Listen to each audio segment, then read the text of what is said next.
আচ্ছা বলতে পারেন এত সুন্দর মন্দির যাদের যাদের বাড়িতে আছে, ভগবানের মন্দির তৈরি করতে যারা, যে মন্দিরটা আমরা ইট কাঠ চুন সুরকি টাইলস মার্বেল দিয়ে তৈরি করলাম সেই মন্দিরটার দাম বেশি না যে মন্দিরটা ভগবান আমাদের দিয়ে পাঠিয়েছে এই মন্দিরটার দাম? এইটার দাম কেন?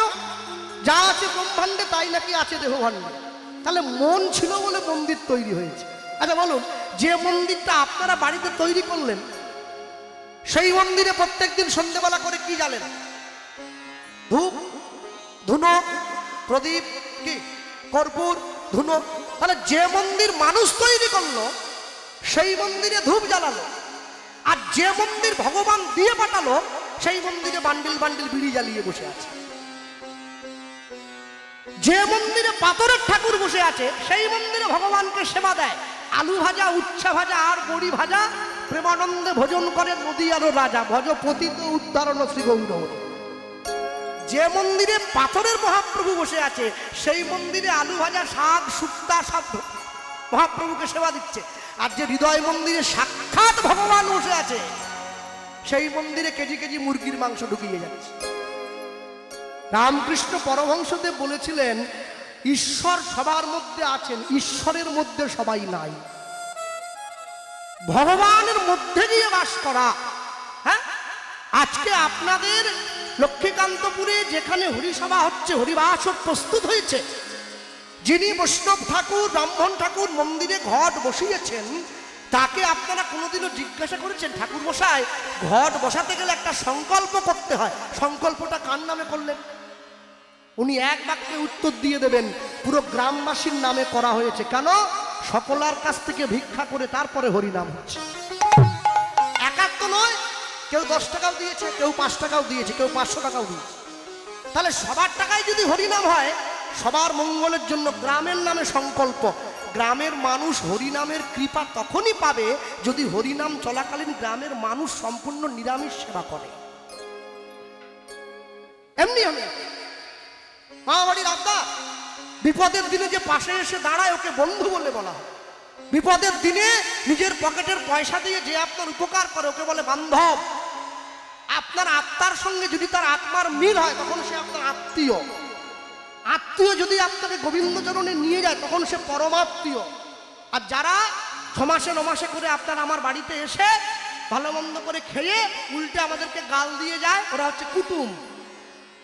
ওরা খাবে আবার নিন্দাও করবে, বলে সবই ঠিক ছিল রে, একটু পটল ভাজলো নি, ওরে 220 টাকা কিলো পটল, কি রাস্তায় পড়ে আছে, ভাজবে? হ্যাঁ, কি মনে রাখবেন, ভগবানের কৃপা পাওয়া, হরিনামের থেকে অনুকম্পা লাভ করা এত চারটিখানি কথা নয়। তাহলে সবাই পেয়ে যেত।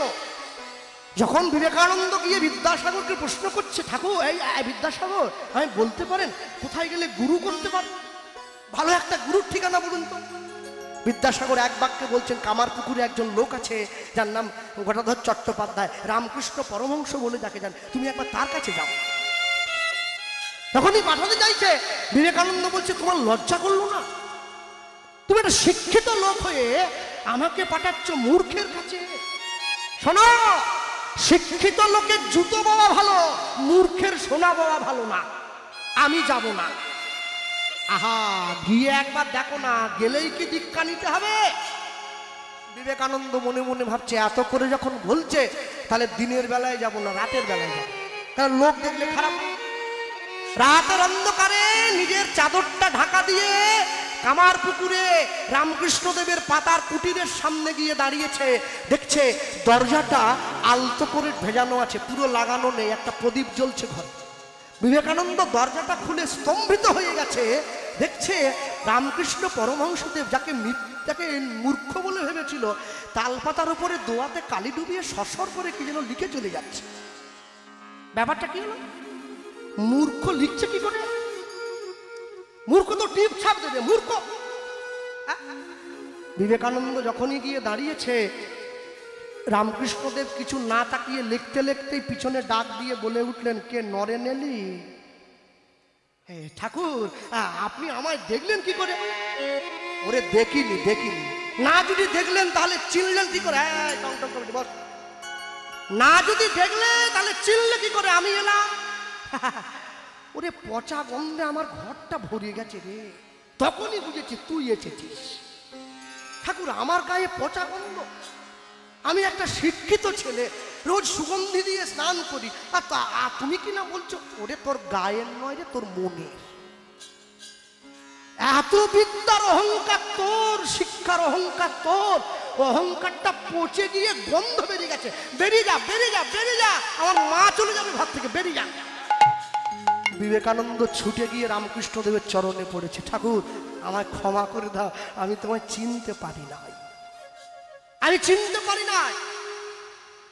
যত বিদেশি মনীষীদেরকে আপনারা দেখবেন, যত বিদেশি লেখক, যত বিদেশের বড় বড় মানুষদের আপনারা দেখবেন, সবার ভালো ভালো পোশাক পরা আছে, সবাই সুন্দর করে এইভাবে পোজ নিয়ে দাঁড়িয়ে ছবি তুলছে, দেখেন নাই?